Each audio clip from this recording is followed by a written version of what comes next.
tarde, estamos aqui com mais um Mesa para Dois. Hoje eu tenho o prazer de receber aqui a secretária de Educação de Itabuna, Janaína Araújo. Na verdade ela tem dois sobrenomes, mas usa mais o Araújo, não é isso? Sim.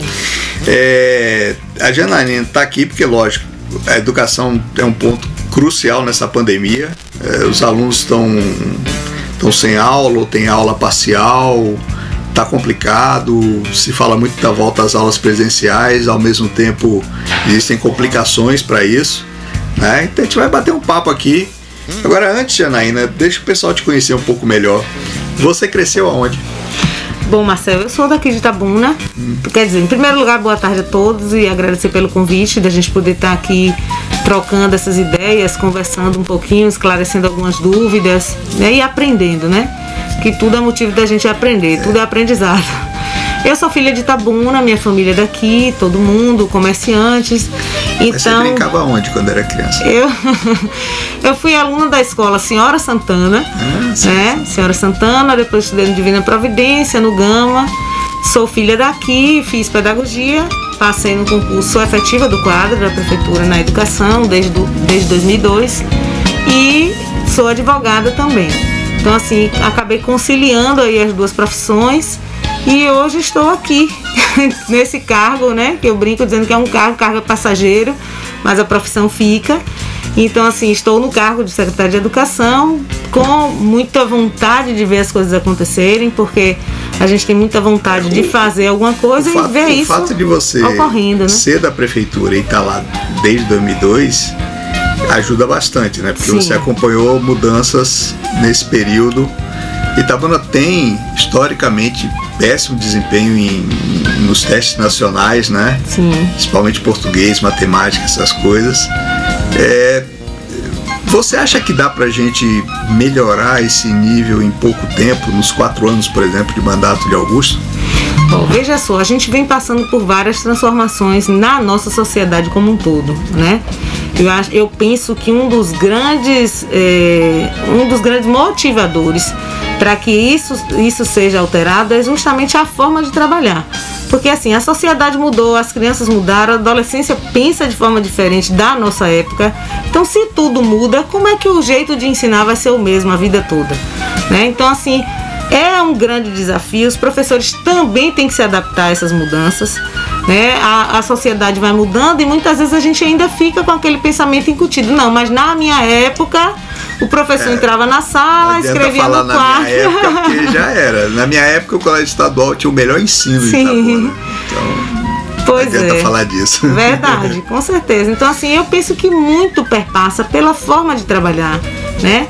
A gente que tem filhos, acompanha essas mudanças em casa, a gente percebe que os nossos filhos se concentram um pouco em determinadas coisas. Tem outras coisas que chamam mais atenção, então os nossos alunos é a mesma coisa, né? Eles realmente querem algo diferente. Se a gente chegar na escola oferecendo o mesmo serviço, do mesmo modo, o tempo inteiro, eles não apresentam interesse, porque o mundo fora da escola é muito atraente, né? Os amigos, o celular que virou o centro do mundo. Justamente, né? A internet, ele tem um mundo ali na mão, sem sair de casa, né? E quem tem filho adolescente consegue vivenciar. Eu falo muito nos filhos, porque muitas vezes a gente distancia os nossos alunos do comportamento dos nossos filhos, e quando a gente para perceber, é a mesma coisa. É a mesma coisa. Não tem diferença. E como conversam no celular, né? Sim.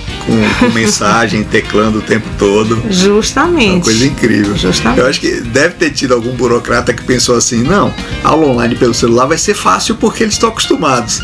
É ao contrário. Não, ao contrário, porque na verdade eles associam o celular à diversão.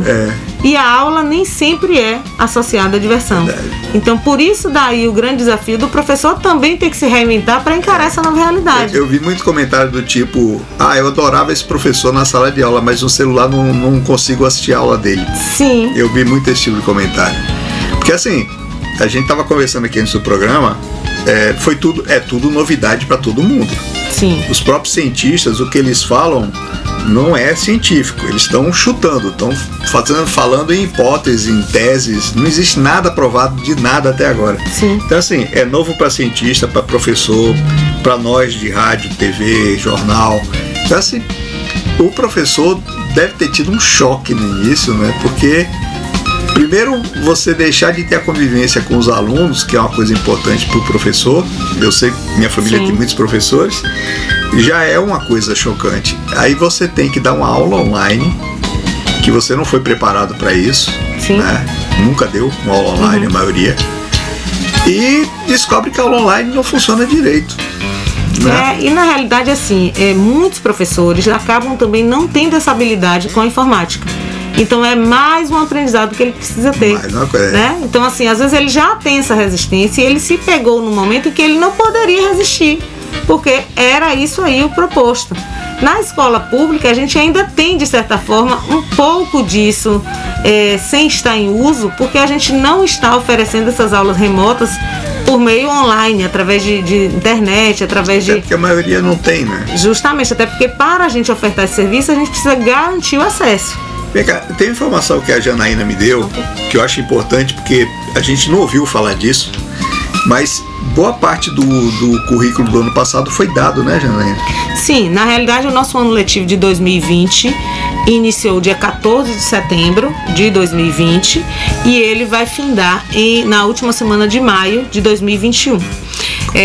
Como é que foi dado esse material? Pronto, essas aulas estão acontecendo por meio de blocos de atividades e pequenos vídeos que alguns professores gravam no WhatsApp. Esses meninos, quando retiraram logo no início os blocos de atividade na escola, eles receberam junto a senha do Wi-Fi da escola e ali eles podem baixar alguns vídeos. Não são todos os professores que gravam, alguns têm mais habilidades, outros nem tanto, né? Mas aí essa foi um caminho que foi encontrado para que a gente não parasse o ano letivo de forma total.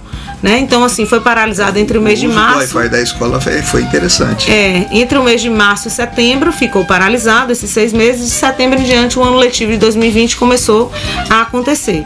Dessa forma, existem datas pré-agendadas, onde ou alguém da família ou o próprio aluno vai até a unidade escolar, retira os seus blocos de atividades, respondem, conseguem manter esse acesso com o professor para tirar algumas dúvidas por meio de telefone ou algo parecido, por meio desses pequenos vídeos que alguns professores gravam e lançam, né, nas redes para que eles possam ir acompanhando. E assim a gente vai encontrando uma forma de caminhar, né? Então, assim, me perguntaram, você acredita que isso está sendo eficaz? Realmente a gente vai encontrar o resultado? Se eu lhe falar que eu tenho certeza de que ele é totalmente eficaz, eu vou estar mentindo, né? A gente não tem certeza que nenhum método seja eficaz. É o que é possível fazer, não é o ideal. Justamente. Nem a própria aula presencial a gente tem certeza de que é 100% eficaz. Exatamente. Porque se fosse, a gente não teria reprovação. Todo mundo seria gênio, né? Então, na realidade, assim, a gente teve que escolher entre o tudo ou nada e a gente acabou encontrando um meio do caminho, que é basicamente hoje o que o governo do estado vai começar a fazer a partir do dia 15 de março também. Então, em uma reunião que eu tive, inclusive, semana passada com o secretário de Educação do estado, o professor Jerônimo, ficou muito claro isso, de que eles vão trabalhar também com cadernos de atividades, porém eles irão dar um suporte por meio de um canal de TV, passando algumas aulas que eles elencaram como currículo essencial. A TVE criou o canal TVE Educa. Sim. Ele vai ser 24 horas por dia com aulas, exposições, materiais educativos, direto. Pois é. Inclusive agora nem toda cidade tem, né? Sim. Ele inclusive passou essa informação pra gente, porque a gente vai aguardar esse início aí da publicação dessas aulas pra gente poder também estar em parceria e passando esses conteúdos para os nossos alunos. Eles, inclusive, eles nos informaram de que isso poderia ser acessado por todo mundo, que é por meio do canal de TV. E aí a gente também vai estar ofertando esse conhecimento em parceria para que esses alunos possam ir acompanhando. Porque o material deve ser muito bom, porque ele é todo feito pelo pessoal das universidades, né, baianas. O material deve ser de qualidade. Já teve outros materiais que o estado fez que eu gostei, tinha uma boa qualidade. Sim. Eu imagino que seja uma boa ferramenta, né? Então, e é interessante a gente manter essa parceria, né? É importante para o município, é importante. Nesse momento, é o momento da gente tentar dar as mãos e caminhar. Agora as aulas vão voltar mesmo dia 15, porque o governador, cada 15 dias, ele edita um novo decreto empurrando mais 15 dias. Então, eu fico na dúvida. Eu não sei lhe informar, porque assim, eu não faço parte da rede estadual, mas essa nossa reunião foi no intuito mesmo da gente firmar a parceria, né, entre o Agora, município e o Estado. Agora, o seu cronograma não tem nada a ver com o do Estado, né? Não. Vocês estão seguindo... Não, o cronograma da gente não tem nada a ver com o Estado. O que a gente precisa, às vezes, é fazer alguns ajustes. Por exemplo, nessa semana, nós tínhamos, na segunda-feira, uma data pré-agendada para entrega desses blocos de atividades e recebimento do outro que já estava em mãos. Devido a esse lockdown que tivemos, né, seguindo a determinação do governo do estado, a gente acabou ficando fechado na segunda e terça-feira, e isso gerou uma série de dúvidas, né, entre as famílias, os alunos, a própria escola, os diretores, professores, que começaram a entrar em contato com a nossa secretaria, e a gente acabou passando a informação de que seria possível firmar novas datas para entrega e recebimento desses blocos, que ficou para quinta e sexta-feira dessa semana. Essa semana aqui, amanhã e depois. Amanhã e depois. A gente geralmente nós colocamos em 2 dias para que evitasse mesmo a aglomeração. Então, a gente possibilita um tempo maior para que essas famílias não cheguem até a escola de maneira ao mesmo tempo. Inclusive, eu fiz questão de, no bloco de atividades anterior a este, ir pessoalmente em algumas escolas, porque eu queria acompanhar como é que isso se dava, e, para além disso, também a secretaria tem um calendário firmado para que possa visitar todas as escolas. Eu aproveito, inclusive, esse momento para poder passar essa informação, porque algumas escolas entraram em contato: você não veio na minha escola ainda, eu estou lhe esperando. Eu falei, calma, nós iremos. Calma, que ela chega aí, gente. Nós temos 10 núcleos, né? A nossa rede nós temos 71 escolas na rede urbana e 21 na zona rural. Então, gente, calma que já não pode estar nas 70 ao mesmo tempo, né? Pois é, calma, então que assim, ela chega lá. A gente está dividindo por núcleo, a nossa rede é nucleada, nós temos 10 núcleos na zona urbana e um inteiro na zona rural. Então, eu fui no primeiro núcleo, ficou faltando, na realidade, uma escola do núcleo 1, porque não tive condição de ir. O núcleo 2 já iniciamos também, faltam 2 escolas, e a gente vai à medida que... Como é que está a situação física das escolas? Tem algumas escolas que são ótimas, tem outras que realmente têm necessidades primárias. Um banheiro, um telhado que caiu, que teve algum problema, cupim, uma série de coisas. Então, todo esse levantamento também a gente está fazendo. Soltamos um e-mail para os diretores das escolas na semana retrasada, na quinta-feira retrasada, e a gente está recebendo o retorno dessas escolas, que nesse e-mail nós comunicamos e solicitamos que as escolas apontassem para a gente as principais demandas que as escolas têm. Então, a gente sabe que é impossível tratar tudo ao mesmo tempo, então a gente precisa levantar aí o que é mais urgente, sobretudo essas demandas de construção, de telhado, que isso não pode esperar. Algumas, inclusive, já começamos a tratar, né? E a nossa prioridade será, de fato, cuidar pelo menos o mínimo da escola, né? Que é a estrutura física, a garantia de carteiras, de mobiliário, banheiro. Isso é o mínimo que a gente pode ofertar na escola. A gente sabe que em Itabuna hoje a gente está num momento que tudo é muito urgente. Tudo. Se a gente pensa em qualquer setor, tem urgência. Itabuna sofre aí com má gestão há muito tempo, isso foi acumulando problemas, né? Sim. Os problemas estão acumulados, na verdade, é tudo urgente. É tudo urgente. O nosso prefeito Augusto Castro, ele tem tido uma preocupação muito grande em relação a vários setores. Hoje eu tinha uma reunião com ele e ele falou, calma, vamos deixar pra gente conversar no final da tarde, porque a educação, quando chega para conversar comigo, tem muita coisa. Então eu sei que eu não consigo conversar com você rapidamente. Vamos deixar para o final do dia. Tudo bem, prefeito? Porque de fato é muita coisa. Eu acho que quando eu sento na mesa para poder conversar com ele, ele fala, ai meu Deus, tem muita coisa vindo aí. Eu tenho acompanhado, né? Então assim, tá sendo uma correria enorme para tudo quanto é lado. Sim. Né? Tem alguns secretários que eu não chamei ainda, porque eu sei que vai atrapalhar, porque a atividade está demais, tipo a Lívia, por exemplo.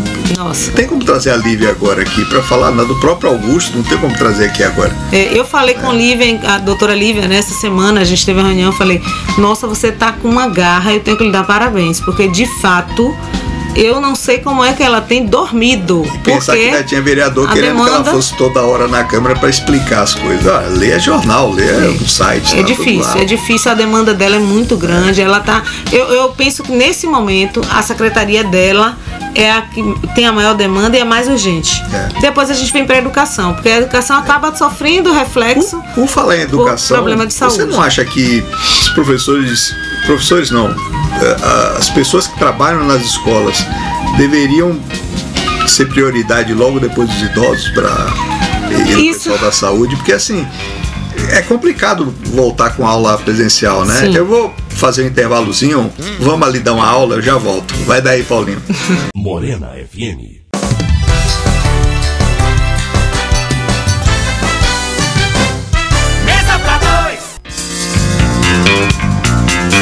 Estamos de volta com Mesa para Dois. Estava aqui conversando de filhos. E aí eu vou aproveitar para perguntar o seguinte: a Janaína tem filha pequena, né? 4 anos.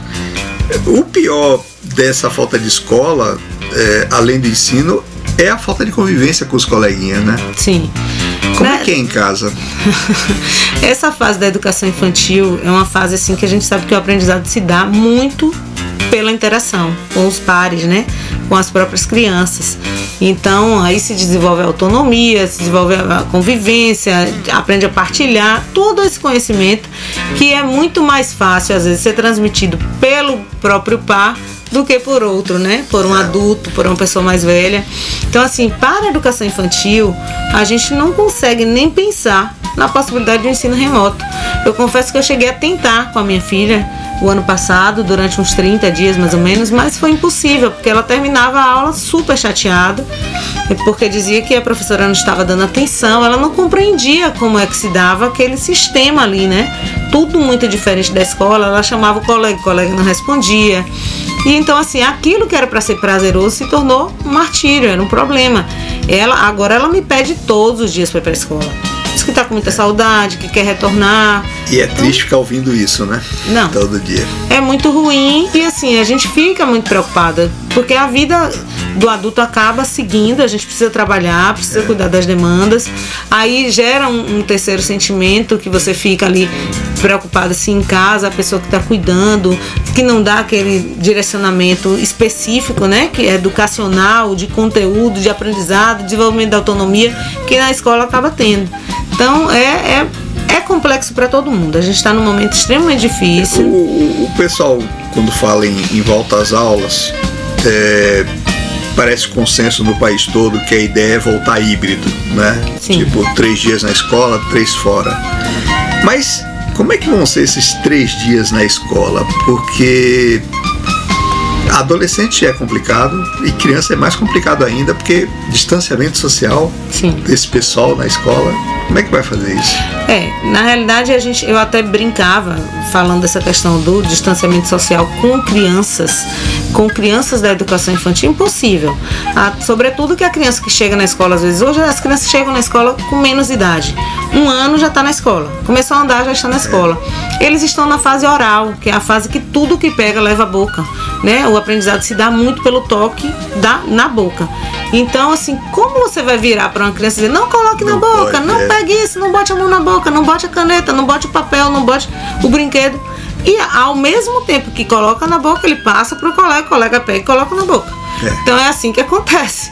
Então nesse momento é um desafio muito grande. O professor iria passar trabalhando com crianças muito pequenas, maior parte da aula controlando a máscara e eu não levar nada à boca. E ele não ia conseguir. Ele não iria conseguir, porque é uma missão.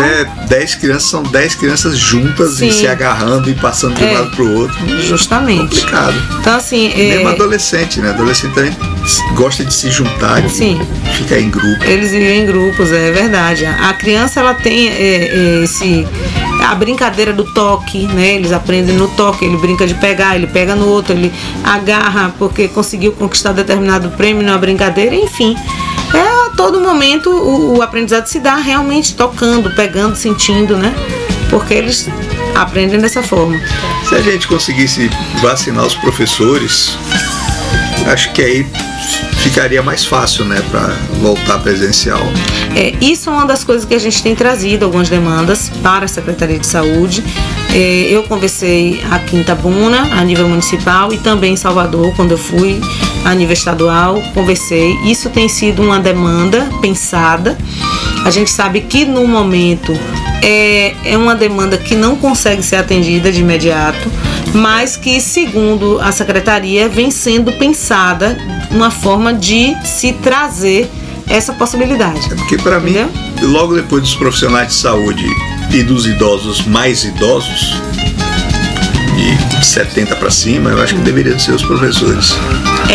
Os professores, a partir do momento que tomassem essa vacina, a gente sabe que acabaria, poderiam surgir outras demandas em relação aos alunos, que já são maiores, eles também acabam sendo um risco e tal, mas eu tenho visto esses alunos se cuidando mais do que os adultos. Sim. Pelo menos na turma de minha filha eu vejo muito isso. Eles foram se reunir para o aniversário de só 5 pessoas. Sim.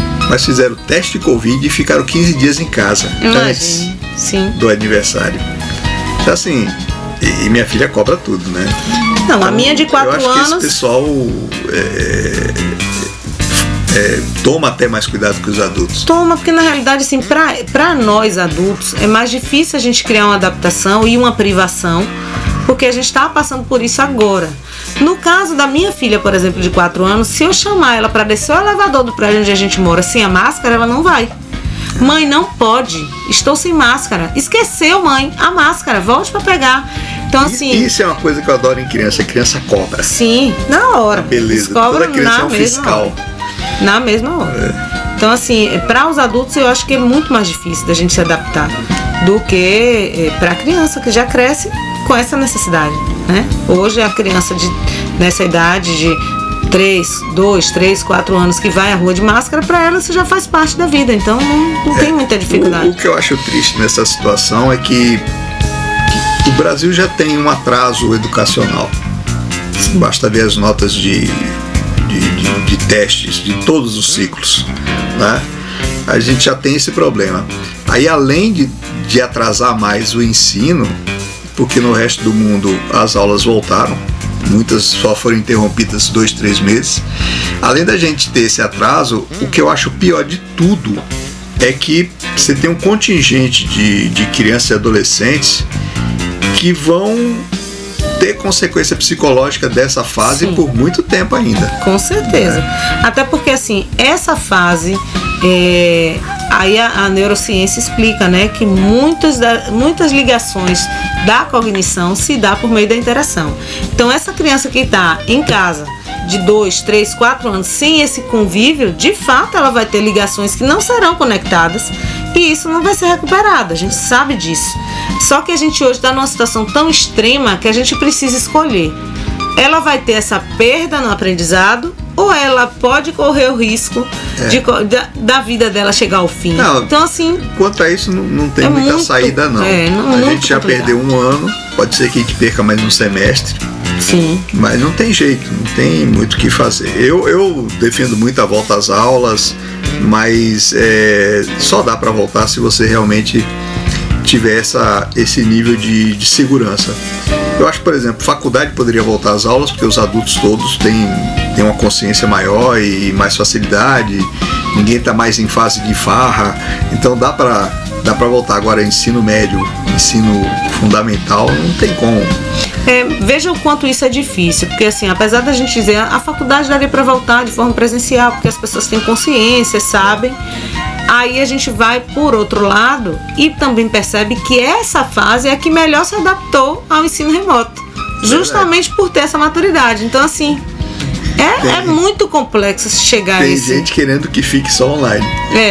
Verdade. Eu, particularmente, faço um mestrado em Salvador e ia para Salvador toda semana.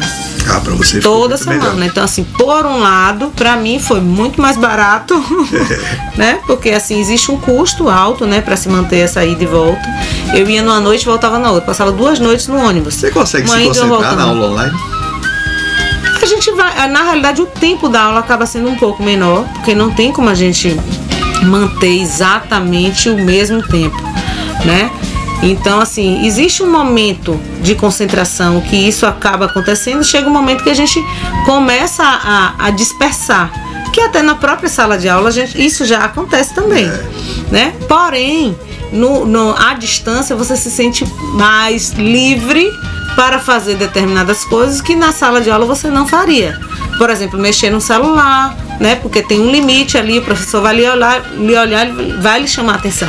Eu mesmo sou o tipo da pessoa que não consigo fazer uma coisa só. Sim. Não consigo. Se eu for almoçar, por exemplo, eu vou estar lendo junto. Sim. Sei lá, é um defeito meu. Não Então, se eu estiver assistindo uma aula dessa, eu vou estar mandando e-mail, ouvindo música, mexendo no celular e jogando videogame ao mesmo tempo. Então, assim... E geralmente, complica, né? e aí eu vou lhe fazer um parêntese aqui, uma brincadeira, que isso é mais uma característica feminina, né? É verdade. As mulheres são muito mais multitasking do que os homens. Não, eu brinco com isso porque meu marido é advogado e ele cansa de escrever petição assistindo um filme. Eu digo, como você consegue fazer isso? Porque nesse caso aí eu já não consigo. Eu faço muito isso. Mas eu acho interessante porque assim, cada pessoa tem uma habilidade. Eu faço várias coisas ao mesmo tempo, mas na hora de ler, de estudar, de produzir, escrita, eu preciso estar concentrado só naquilo. Eu não consigo me concentrar só no negócio. Sim. É igual o livro. Às vezes eu leio 3 livros ao mesmo tempo, alternando entre eles. E não misturo as histórias. O que seria natural, né? Mas, sei lá. Mas realmente é uma característica muito mais feminina. As mulheres são acostumadas a fazer isso. Até porque precisam, né? Sim. A mulher sempre trabalha mais que o homem, tem mais coisas para fazer. Com certeza, porque a gente acaba tendo a vida profissional, mas a vida pessoal não fica desatrelada. Com certeza. Né? Isso é tão forte que eu sou uma mulher que trabalha desde cedo, conquistei minha independência muito cedo, tudo em minha vida foi muito cedo, né? Fui mãe adolescente, enfim, mas nunca parei de estudar. Então, assim, eu brinco dizendo, a gente só faz acumular mais coisas, né? A gente acumula mais coisas. Mas a gente não faz as escolhas que, às vezes, para o sexo masculino, culturalmente é mais fácil. Porque, às vezes, a gente se pega, muitas vezes, fazendo algo do tipo, filha, não vá ali que seu pai está ocupado. Ele está concentrado fazendo determinado trabalho. Não pode. E aí, quando é o inverso, a gente fala, não, filha, vem, eu tô assistindo a aula, mas senta aqui no meu colo. Então, assim, a mãe acaba tendo, né, essa habilidade. Então, eu acho que ter filho ajuda nisso aí. Sim. Porque eu fiquei mais assim depois que minha filha nasceu. Sim. Porque se tá trabalhando, a filha chega, você não vai falar pra ela sair. Então ela fica e você divide ali a atenção e tal. Me diga uma coisa, Janaína. Como é que você dava aula, não? Sim. Você dava aula para que turma? Na realidade, a minha trajetória na educação aqui em Itabuna foi a seguinte: eu iniciei com sala de aula, né? Depois eu fiz um curso do Fundescola, que era em parceria com o governo federal. Passei a trabalhar com formação de professores. Então, trabalhei pelo Fundescola, fui formadora. Depois eu coordenei, escrevi, acompanhei um projeto na área de educação chamado Laboratório de Aprendizagens. Nós acompanhamos e fomos, assim, foi aquele filho, né, que foi parido, criado por um grupo de pessoas, amigos, profissionais, todos da rede, todos efetivos, e a gente fez um acompanhamento de fato desse projeto. A gente ia até as escolas, acompanhava os profissionais que estavam desenvolvendo, nós fazíamos seleção interna para os profissionais virem participar do projeto, que a gente fazia questão, nós fizemos, né, a nossa equipe, à época, éramos 7 pessoas, e a gente fez questão de fazer com que esse projeto tivesse uma visibilidade e uma credibilidade diferente do que a gente às vezes vê na educação pública.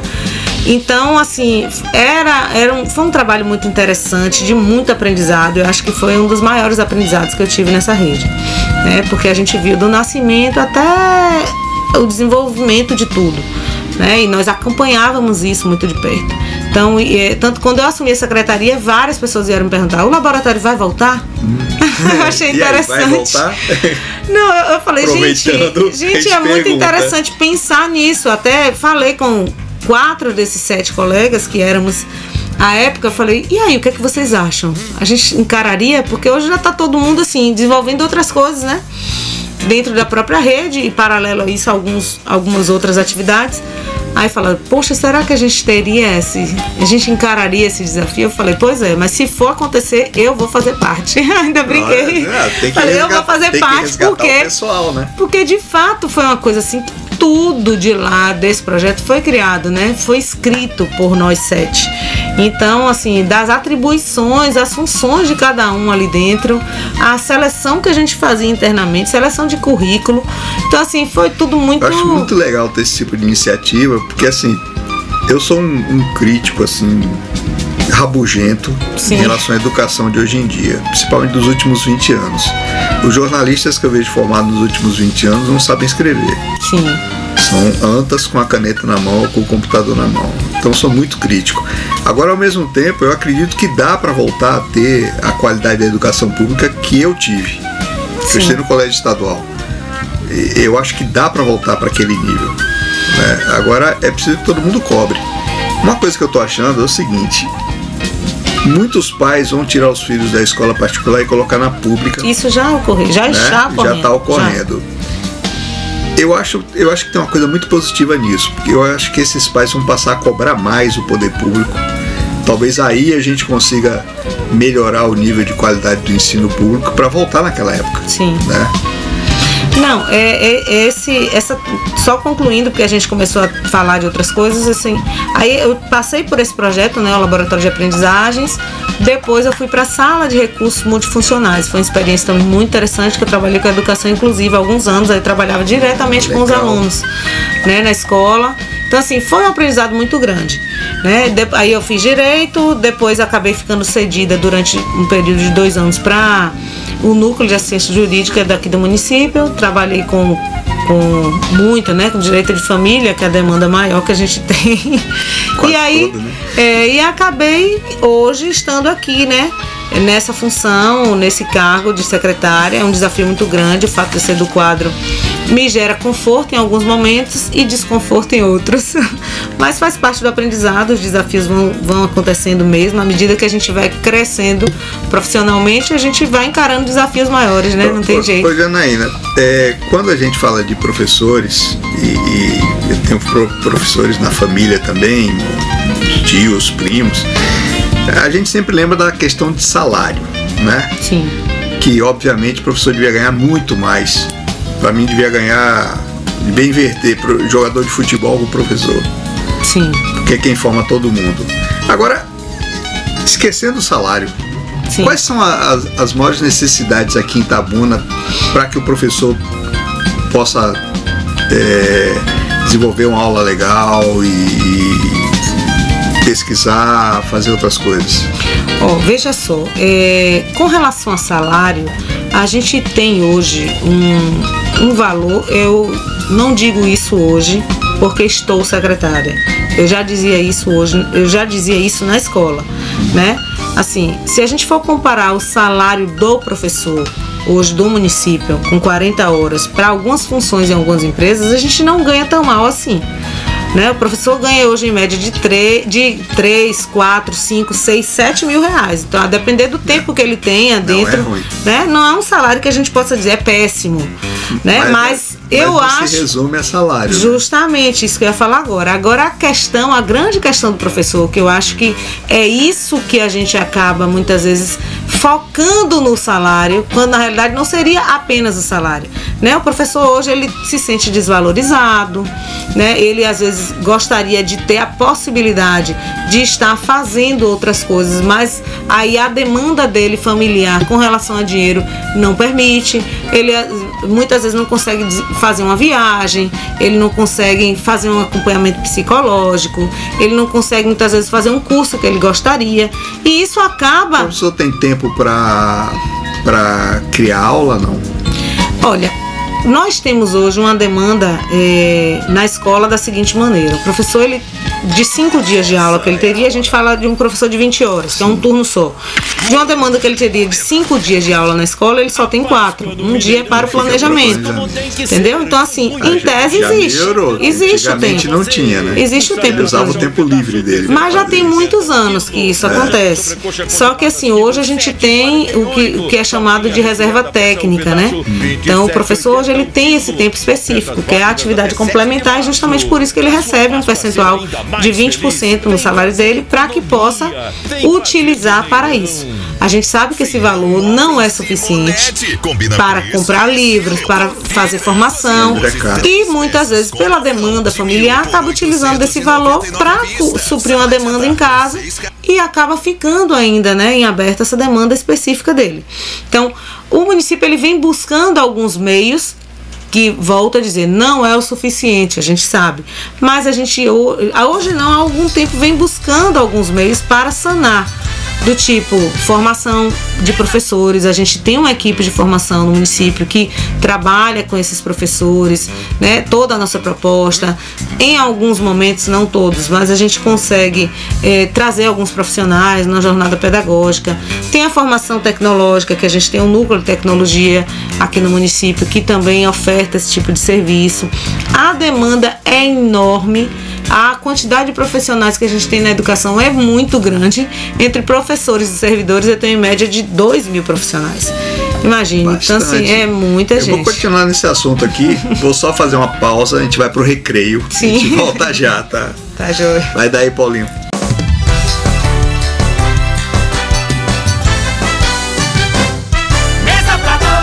Só quem lê a região sabe das notícias sem rabo preso. Só quem lê a região tem jornalismo investigativo. Só quem lê a região tem as colunas do Cláudio Humberto, Tecnologia e Malha Fina. Jornal A Região. Quem lê sabe mais. Todo sábado nas bancas, todo dia na internet. aregião.com.br. Mesa para dois.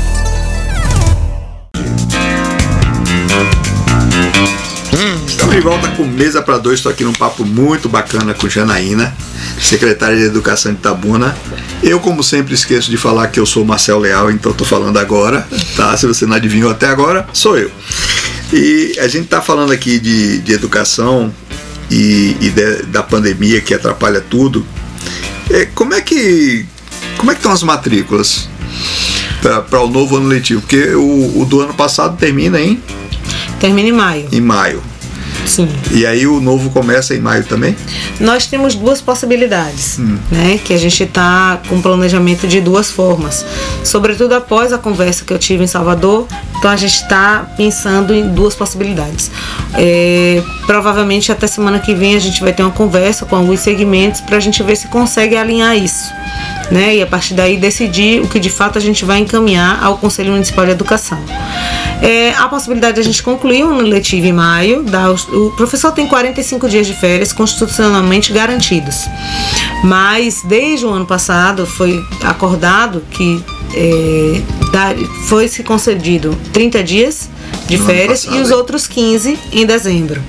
Então a gente tem essa possibilidade de conversar com o sindicato, entrar num acordo para que a gente conseguisse fazer da mesma forma, né? Que a gente tem um sindicato extremamente atuante em Itabuna e a gente sempre, eu tive muito essa preocupação. Eu acho que não me recordo, pelo menos assim, da minha época dentro da Secretaria de Educação, de isso ter ocorrido em um momento anterior. Só se estiver equivocada na informação que eu estou lhe passando, mas até onde eu sei, nunca foi estabelecido o que a gente pensou agora, que é manter uma agenda pré-estabelecida de encontros com o sindicato. Então, assim, eu acho que nunca teve isso. A gente estabeleceu a cada 60 dias, em média. Jornalisticamente, eu não lembro disso ter acontecido. Pois a cada 60 dias, em média, nós teremos reuniões, né, entre a secretaria e o sindicato, para que a gente possa estar tratando algumas demandas e a gente evitar determinados problemas. Porque, assim, se o problema existe, eu penso que é porque deixou acumular a falta de resolução, né? Então, a nossa intenção, justamente, a nossa intenção não é criar problema, a nossa intenção é justamente solucionar dentro do possível aquilo que a gente conseguir, né? Então, assim, as demandas existem, as demandas precisam ser pensadas e se buscar um caminho para poder alcançar aquele objetivo que está sendo trazido ali, né? Então, a gente vai ter uma reunião com o sindicato e iremos tratar, né, da possibilidade de fazer o que o Estado está fazendo, que é a unificação de 2 anos em um só, que eles não vão ter férias, eles iniciarão dia 15 de março e terminarão dia 29 de dezembro. 200 dias de aula? Não, nesse momento não são cumpridos 200 dias de aula, até porque são 2 anos em um só. Sim. Então, por isso que precisa da aprovação. Aula nos sábados, por exemplo? Para o Estado vai. Né? Se a gente conseguir compilar, a gente precisa estudar uma forma de como fazer isso, né? Tendo em vista que no caso do Estado existe uma demanda diferente da nossa, que é o Estado, os professores do Estado ficaram 13 meses quase recebendo salário sem trabalhar. Então, quando o Estado hoje propõe o retorno das aulas acontecendo aos sábados, eles têm todo um crédito porque os professores ficaram esse tempo inteiro recebendo aqui, sem trabalho. Setembro, no nosso caso, a gente está em aula. Então, assim, temos apenas 6 meses. né? Desses 6 meses, 30 dias foram de férias. Então a gente tem 5 meses aí, vamos dizer, né, que foram pagos aos professores sem estar produzindo a aula na escola. Por isso que a gente precisa ter uma conversa, acordar, pensar, porque várias cabeças pensando é muito mais do que uma só, né? E assim, aí eu brinco dizendo que o direito me ajuda muito, porque assim, a minha formação no direito sempre foi voltada para conciliação, mediação, práticas colaborativas. Então isso é uma prática que eu trago para a minha profissão também na educação. Eu fui conciliadora do Tribunal de Justiça durante alguns anos, durante algum tempo. Tá no lugar certo. Então, assim, a gente tá no lugar certo para conciliar os dois lados. E a minha proposta é exatamente essa, é a gente construir a solução, né? Eu acho que só o fato de ter diálogo, que eu não lembro nunca de ter tido encontros, que eu lembre, não tinha encontro nenhum. Tinha uma greve, aí depois da greve se fazia um encontro para conversar. Eu não lembro de ter encontros constantes. Sim. Entendeu? Nós estabelecemos. Isso aí já ajuda bastante. Nós pensamos justamente em estabelecer isso. São 6 encontros anuais, né? Porque a cada 2 meses a gente faz em média de 6. Né? Então eu acho que seria a possibilidade da gente estar, de fato, eles trazendo as demandas, né? E a gente está em diálogo com os professores, são meus colegas, né? A nossa intenção é que de fato as coisas aconteçam e deem certo, a gente faça uma gestão de forma diferente, entendeu? Acho que isso pode evitar até greves políticas, porque muitas são provocadas pela falta de diálogo mesmo. A intenção da gente é dialogar. Nunca receber o pessoal, nunca conversar com o pessoal. O que custa receber e ouvir? Né? Não, e assim, o prefeito tem tido muito esse olhar, né? Eu lembro quando ele me convidou para assumir a secretaria, uma das primeiras coisas que Augusto Castro colocou para mim foi: eu pensei que você vinha para a Secretaria de Educação porque você é efetiva, é do quadro, conhece a realidade dali, eu acho que tem muito a acrescentar para a gente. Então, ouvir, tratar, saber o que existe de demanda e a gente tentar solucionar. A gente sabe que não vai conseguir solucionar tudo. É uma utopia a gente acreditar nisso. Mas, assim, existem demandas que são gritantes e essas demandas precisam ser tratadas. Algumas são antigas, então, né? Então a intenção é exatamente essa. E entendeu? Tem um detalhe muito interessante que eu sempre observo, que é o seguinte: toda administração pública, ela de certa forma acaba assumindo a personalidade do comandante. Sim. Eu comentei uma vez com o Jacques Wagner que o maior feito do governo dele não foi físico, não foi financeiro, não foi nada. Foi a mudança na cabeça do servidor quando ele entrou. Sim. Porque a maneira dele ser fez o pessoal todo mudar a cabeça. Para mim foi a melhor ação de Wagner foi essa. Sim. Entendeu? E Augusto, eu acho que é a mesma coisa. Augusto tem, de fato. Você tendo um prefeito ponderado, um prefeito equilibrado, é diferente. Né? Sim. Até você como funcionária, né, há muito tempo. Justamente, e assim, eu penso que o não, ele vai existir em qualquer situação, em qualquer gestão. E ele é necessário, não tem como você, até os nossos filhos em casa, a gente precisa dar não, porque a gente não vai conseguir atender todas as demandas. O problema é dar o não sem ouvir nada. O problema é dar o não sem ouvir nada e você dar o não sem fazer com que o outro compreenda o motivo do não. Porque assim, existem pedidos que chegam às vezes para mim: secretária, consegue me atender, por exemplo, na gestão dessa escola? Um exemplo aqui, algum vereador pede: eu posso trazer alguém para poder assumir a gestão dessa escola? Eu digo: vereador, pode, vamos tentar ajustar aqui. Agora, vamos pensar aqui. O senhor sabe o que é ser um gestor de escola? Então eu tenho tido muito essa conversa com eles. Alguns momentos a gente consegue atender, outros não. Sim, mas a gente precisa explicar o motivo, entendeu? Porque assim, tendo qualidade, eu não vejo problema em indicação política, mas tem que ter qualidade. Tem que ter qualidade. Eu acho que a indicação, inclusive, é válida, porque você vai ter pessoas da sua confiança ali ao lado, mas não é isso exclusivamente, né? Não é exclusivamente a relação, é também o conhecimento técnico, a capacidade técnica de estar ali em determinado local, entendeu? Porque assim, precisa unir essas duas coisas. Então eu acho que o não vai existir, é necessário que exista, mas é necessário que a pessoa compreenda o motivo do não. Porque quando ele compreende o motivo do não, ele passa até a dizer: não, realmente você está certo, entendeu? Então isso eu acho que é o grande diferencial, que quando você tenta conciliar e trazer para o diálogo, é justamente isso, é você fazer com que o outro entenda.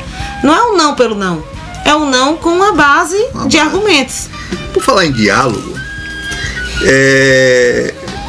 qual é a história da conversa de Augusto com o Fundo Nacional de Desenvolvimento da Educação? Parece que tem um convênio que vai ser fechado ou foi fechado.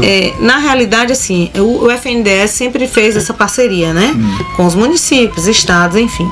Então nós temos um portal que a gente pode cadastrar lá, que é o PAR, que é o Plano de Ações Articuladas, e nesse portal a gente cadastra várias demandas, né, que são necessárias, e são todos os municípios. Então a gente cadastra demanda para o fundo. Para o fundo atender ao município, sim, né? Então, quando vem, por exemplo, a emenda de um deputado para o município, ele olha ali e direciona, não, eu vou trazer tal emenda direcionado para recurso tecnológico, vou trazer tal emenda direcionado para a construção de uma escola, vou trazer tal emenda direcionado para mobiliário. Então, assim, ele só pode fazer esse direcionamento se lá no seu PAR, no seu plano, estiver lá isso já cadastrado. É um ônibus escolar. Então, assim, o FNDE, ele tem algumas informações básicas e alguns critérios básicos que precisam ser preenchidos, sobretudo hoje nesse portal. E lá, dentre essas demandas, a gente tem algumas demandas cadastradas de construção de escola, de grande porte, de pequeno porte, creches. A gente só precisa que alguém olhe pra gente e nos ajude aí também nessa caminhada. Eu tenho observado, inclusive comentei isso com outros secretários, que todas as ações da prefeitura acabam sendo feitas por 2, 3 secretários. Antes era comum você ver só o secretário agindo sozinho, assim, sem a ajuda das outras secretarias, né? Tudo estanque, né? Sim. E eu tenho observado desde o início aqui do governo de Augusto que quando tem uma ação tem 2, 3 secretarias lá, né? Você já conversou? Aliás, vou fazer um intervalo aqui, porque tem um negócio para te perguntar sobre essa parte. Sim. Que eu acho interessante. Vai daí, Paulinho, a gente volta já. Morena FM.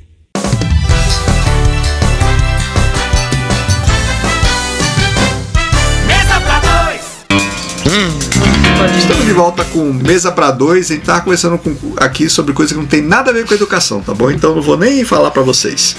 A gente estava falando aqui ela estava falando das escolas e eu lembrei o papo que eu tive aqui no Mesa para Dois com o Alberto Lima, que é o secretário de inovação e tal. E aí eu estava perguntando aqui para a Janaína como é que tá os planos para colocar a internet nas escolas todas, interligar a rede, né?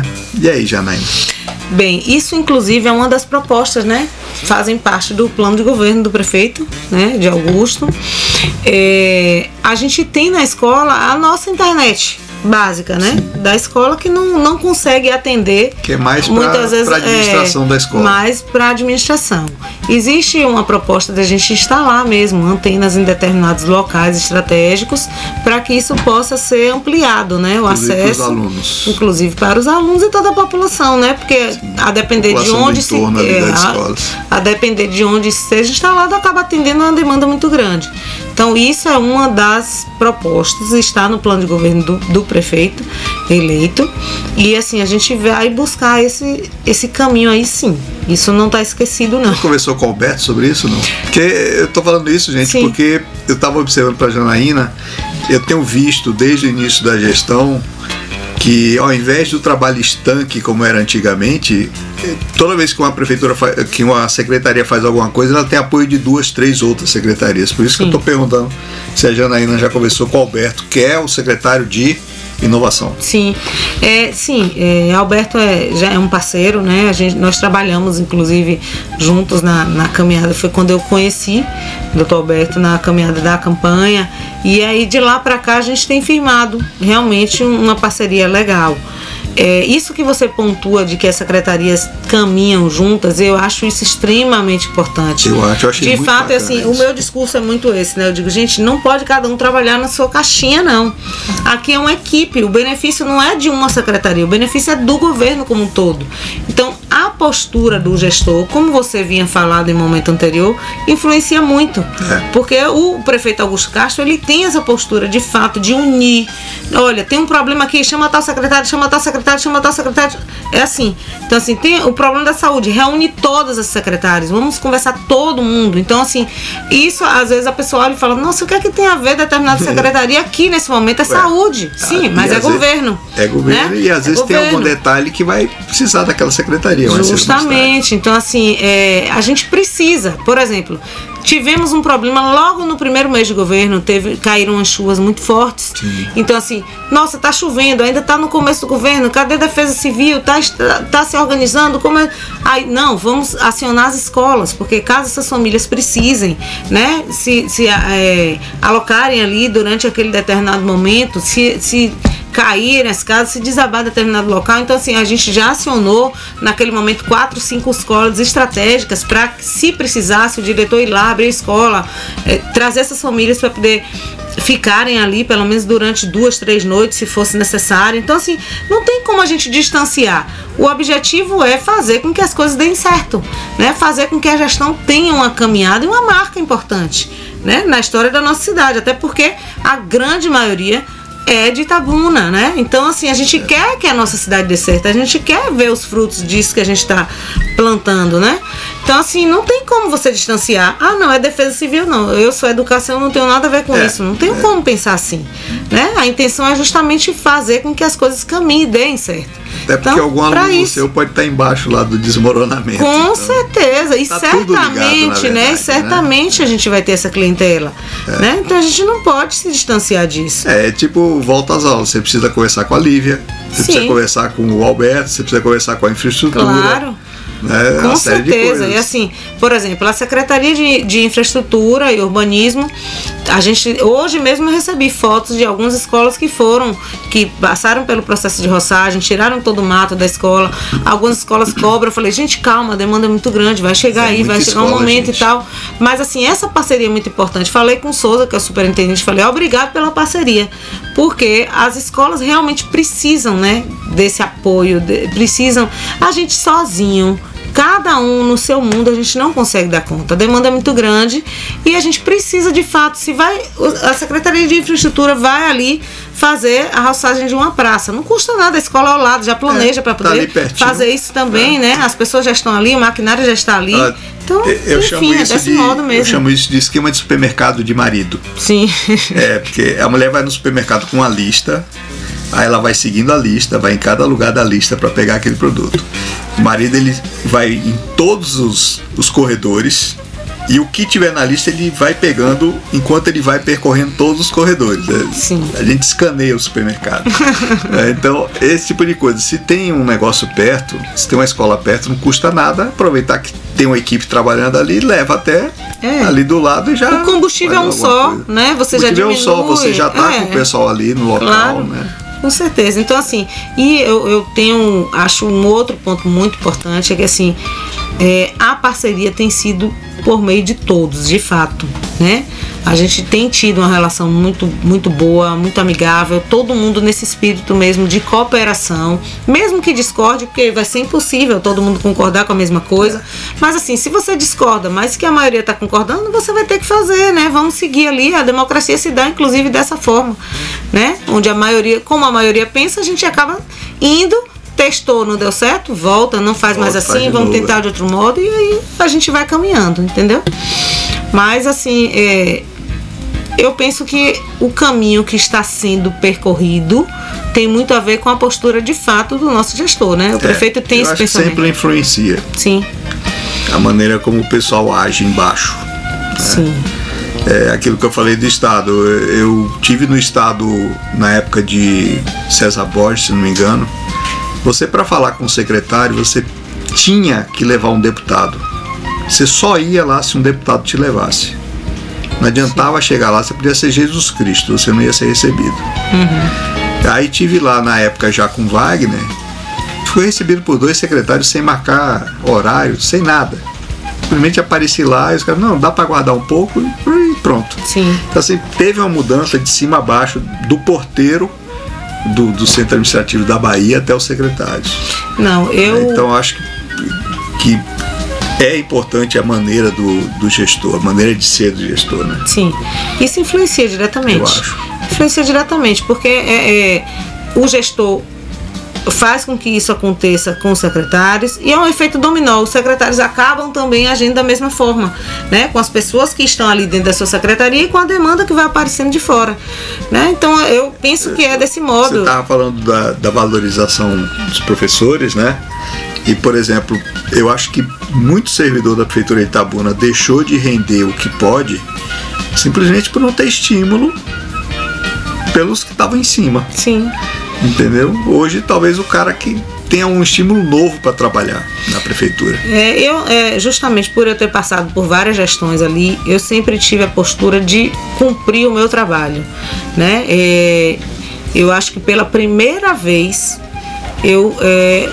quer dizer, nem dessa vez, viu? Pensando bem aqui agora, eu iria dizer que eu teria ido para a secretaria por uma questão de alguém ter indicado, mas eu parei aqui, ia falar isso, mas ao mesmo tempo eu voltei atrás, porque acabou nem sendo, né? Eu fiz um trabalho na época da campanha com o prefeito, sem nenhum acordo, sem nenhuma pretensão futura, e as coisas foram acontecendo, coordenamos a parte jurídica da campanha, disso passou para a equipe de transição, da equipe de transição ele não vem para o governo, e assim, enfim, acabei hoje estando aqui na Secretaria de Educação. E todos os caminhos por onde eu passei na educação, eu acabei sendo chamada para desenvolver determinados trabalhos por conta de uma caminhada que já tinha, de fato, né? E eu acho que é dessa forma que a gente precisa fazer com que as coisas aconteçam, entendeu? A política, ela vai existir sempre, a gente não vai se desatrelar disso. O que a gente não pode é ficar preso, isso aí é uma opinião própria, minha, pessoal, preso à política partidária única e exclusivamente, porque quando a gente se prende a isso, a gente emperra tudo, porque assim você fala, não, esse mandato aqui não é do meu lado, não é do meu partido, então eu não vou trabalhar. Aí a pessoa não consegue perceber que aqueles 4 anos que ela vai ficar ali sem desenvolver o trabalho é um resultado que ela também estaria colhendo, né? Porque assim, não tem jeito, é isso aí, a gente precisa trabalhar, a gente precisa ver o trabalho acontecer, até para que a gente possa possibilitar a essa visibilidade. Porque a partir do momento que eu sou profissional, eu desenvolvo o trabalho como profissional, eu crio uma possibilidade de ser vista também, né? Então eu penso que é desse modo aí, a gente precisa fazer com que as coisas... falar em coisas acontecerem. Sim. Você acha que vai dar para fazer o ano letivo tranquilo até o fim do ano, juntando o que faltou do ano passado e desse? A gente precisa ter essa conversa que está pensada para a semana que vem, né? Eu vou tentar alinhar isso já para a gente sair com essa decisão tomada e apresentar a proposta no Conselho Municipal de Educação, né? Porque caso isso seja aprovado, a gente já segue. A ideia é fazer os 2 anos terminar ainda esse ano ou invadir o próximo ano? Não, tem que terminar ainda esse ano. A proposta que é feita para a continuidade de 2 anos em um só, 2020 e 2021. Pegou vários anos em que terminava no meio do ano seguinte. Por causa das greves, né? Como ocorriam greves, então acabava terminou em abril, se não me engano, ou terminou em março. Sim. Isso aconteceu durante alguns meses. Então a ideia é terminar em dezembro. Sim, a ideia é terminar em dezembro. Essa decisão vai ser tomada logo agora, nos próximos dias, para a gente poder ver se consegue fazer o ano contínuo, né? Para que a gente consiga fazer os 2 anos em um só. Tá faltando, quando vocês assumiram, você encontrou falta de material, por exemplo, para dar aula? Tá tendo material? Olha, o material para dar aula... material de apoio, né, do professor. Não, o material para dar aula especificamente, a gente talvez não tenha sentido tanta falta porque a aula presencial não está ocorrendo. Sim. Então hoje o nosso material... Na verdade eu estava falando no caso da volta da aula presencial. Sim. Eu estava falando desse material. Entendo. Nós temos hoje um almoxarifado onde a gente tem alguns materiais que não foram entregues justamente porque existia já uma licitação em curso, já existia a aquisição de alguns materiais, alguns valores que a gente teria para direcionar também demos uma segurada, porque não adiantaria a gente utilizar esse valor se a gente tem uma demanda um pouco mais para frente, né? Nesse ponto eu sou muito de pensar antes, não vamos gastar de qualquer jeito, é tão difícil da gente conseguir, então vamos segurar um pouquinho, vamos pensar direitinho como é que a gente vai fazer isso, para depois a gente não utilizar e lá na frente fazer falta. né? Então, dentro do possível, porque a gente sabe que também tem algumas demandas que são específicas e tem períodos próprios, né, onde devem ser utilizados. Então, existe a demanda atual, hoje, diante desse momento que a gente está vivendo, com blocos de atividades entregues, de material específico, a gente precisa hoje de papel, garantir no mínimo, né, o papel e o toner, para que esses materiais sejam xerocopiados, sim, até vão ser produzidos, entregues, né? Porque precisam ser entregues, né? Quando a gente retorna à aula presencial, aí as demandas aumentam muito mais, porque a gente tem, além da demanda do material de expediente, a gente tem a demanda de alguns materiais didáticos, a gente tem a demanda da alimentação na escola, a gente tem a demanda do material de limpeza, a gente tem a demanda de pessoal, então é muito diferente, né? O custo é muito maior com a aula presencial, isso é fato. Então, assim, a gente hoje está segurando um pouco, contendo, para a gente, quando retornar, conseguir garantir isso aí. Os professores já estão adaptados para essa situação híbrida e remota, não? Conseguiram se adaptar, não? Eu penso que alguns sim, até porque já tinham essas habilidades, outros sim, porque aprenderam a ter essas habilidades, mas a gente sempre vai ter aquela parcela que não consegue se adaptar e não quer se adaptar. Porque também a gente, quando lida com o ser humano, a gente tem de tudo, né? Vão ter pessoas que são extremamente resistentes a determinadas coisas e outras não. Tem o online, tem também o que não é online, é simplesmente remoto, né? Leva os livros, traz os livros, leva o trabalho, traz o trabalho. É isso que eu estou lhe dizendo. Eu continuo lhe respondendo da mesmo modo, porque apesar da gente estar trabalhando dessa maneira, com blocos de atividades, tem professores que estão nas escolas, inclusive nos dias das entregas. Tem outros que falam, não, eu não vou de jeito nenhum, porque eu tenho o direito de ficar afastado, e aí acaba essas entregas sendo feitas pelos... Tem muita gente no público-alvo da Covid, não? Entre os professores? Olha, veja só. Acima de 65, por aí, não? A gente tem uma rede hoje bem, assim, com a idade bem avançada, né? Hoje a gente tem em média de 40% dos professores com idades bem avançadas, né? Um número grande. Se a gente for pensar em autodeclaração de comorbidade, a gente chegou ao ponto de ter 50% do quadro, né? Autodeclarado com comorbidade, porque logo no início, na primeira portaria quando saiu, né, em relação a essa questão da comorbidade, a gente utilizou aquele primeiro documento onde falava que bastava a autodeclaração. Então, nesse momento chegou a ter 50%. Se a gente fosse retornar, seria impossível. É bem complicado, porque quem não tem pode pegar Covid, não ter nem sintoma, ou ter sintoma leve, mas quem tem comorbidade geralmente vai para caso grave. Isso é muito relativo. Mas porque é isso que eu estou lhe falando, o ser humano é único, né? A gente não tem um manual de instrução. Agora, tem uma quantidade de professores adequadas para Itabuna? Não? A quantidade é adequada? A gente tem, hoje, a maioria dos nossos professores são professores concursados. A gente só tem hoje, no quadro da nossa educação pública, de 98 contratos de professores. Por meio da seleção pública, o restante é todo mundo concursado. O que a gente tem, muitas vezes, nesse quadro muito grande de profissionais, são professores em desvio de função, né? Ele é professor, mas está desenvolvendo outra atividade. Alguns com a autorização judicial, porque tem a questão da readaptação, outros por questão de idade, outros por questão de saúde, enfim. Então a gente tem essa demanda hoje, quando olha assim, nossa, tem essa quantidade de professores e por que ainda precisa fazer seleção pública? Mas é justamente por causa desses. Justamente. Gente, meu tempo acabou. Eu queria agradecer assim, muito a Janaína por ter vindo. Primeiro, porque foi um papo maravilhoso, né? Adorei bater esse papo com ela.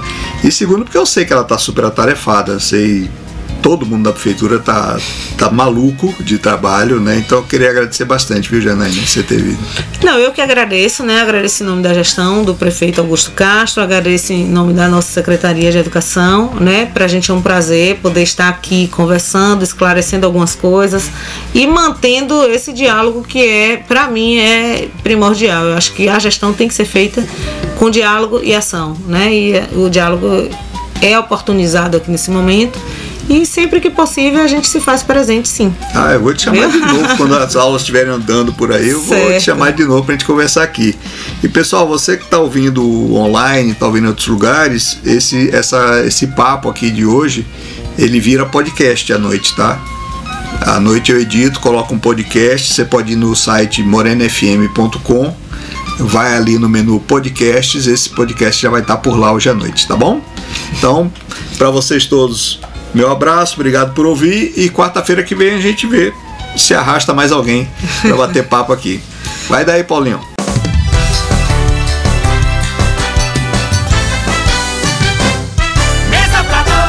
Só quem lê a região sabe das notícias sem rabo preso. Só quem lê a região tem jornalismo investigativo.